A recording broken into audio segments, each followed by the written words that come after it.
ఇది కాకుండా నాకేంట్లే ఊహ తెలిసిన వాళ్ళకి మాట్లాడుతున్న అందరికీ ఇష్టం, కానీ ఈరోజు నాకు సుమా గారు అంటే చాలా గౌరవం వచ్చింది. ఎంతసేపు అసలు స్టేజ్ మీద ఏం చేయాలో అర్థం కావట్లేదు, వీళ్ళేమో ఉండమంటున్నారు, అటు ఇటు తిరుగుతూ ఉన్నాను. ఈరోజు చాలా గౌరవం వచ్చింది నాకు మీరంటే. అర్థం చేసుకున్నావా? ఇదిగో మనకి మన శేఖర్ గారు వాళ్ళకి ఏమి ఇవ్వలేదు ఇందాక. శేఖర్ గారు ఎక్కడున్నా స్టేజ్ మీదకి రావాలి. వంశీ శేఖర్ గారు ఇద్దరు తెర వెనకే కాదు తెర ముందు కూడా మీరు ఉండాలి. మీరేంటో బయట ఉంటున్నారు. Car number 342. కార్లు ఇంకా తీయలేదా మీరు?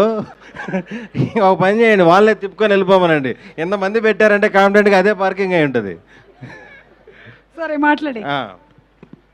ఇక్కడికి వచ్చిన సినిమా లవర్స్ అందరికీ, ఫ్యామిలీ మెంబర్స్ అందరికీ thank you for coming. Godavari గట్టు పైన ఫైనల్గా 8th రిలీజ్ అవుతుంది. రేపు ఈవినింగ్ ప్రీమియర్స్ పడుతున్నాయి.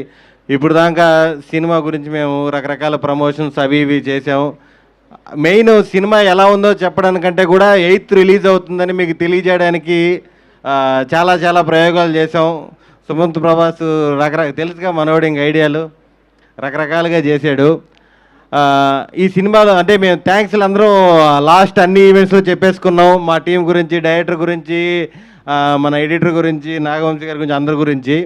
ముఖ్యంగా మా అందరికీ హార్ట్ఫుల్గా అనిపించింది ప్రొడ్యూసర్స్ అభినవ్ గారు. ఈ సినిమా ఓకే చేసినప్పటి నుంచి కూడా మామూలుగా ఈ డైరెక్టరు, ఈ హీరో అన్నాక ఒక బడ్జెట్ ఫిక్స్ అవుతారు, ఖచ్చితంగా బడ్జెట్ లెక్కలు వేస్తారు, వేయాలి కూడా.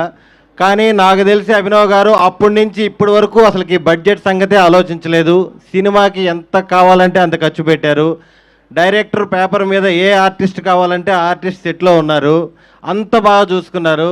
మాకు నిజంగా హార్ట్ఫుల్గా చెప్తున్నాం, ఇలాంటి ప్రొడ్యూసర్స్ ఇండస్ట్రీలో ఉండాలి, చాలా చాలా సినిమాలు తీయాలి. ఈ సినిమా మంచి హిట్, రెడ్ పపెట్కి చాలా మంచి పేరు రావాలి, ఇండస్ట్రీలో నిలబడిపోవాలని మనస్ఫూర్తిగా కోరుకుంటున్నాము. అలాగే మా గోదావరి గట్టుపైన సినిమా మీకు చూసిన తర్వాత కొన్ని రోజులు, కొన్ని వారాలు అలా మీతో ఉండిపోతుంది.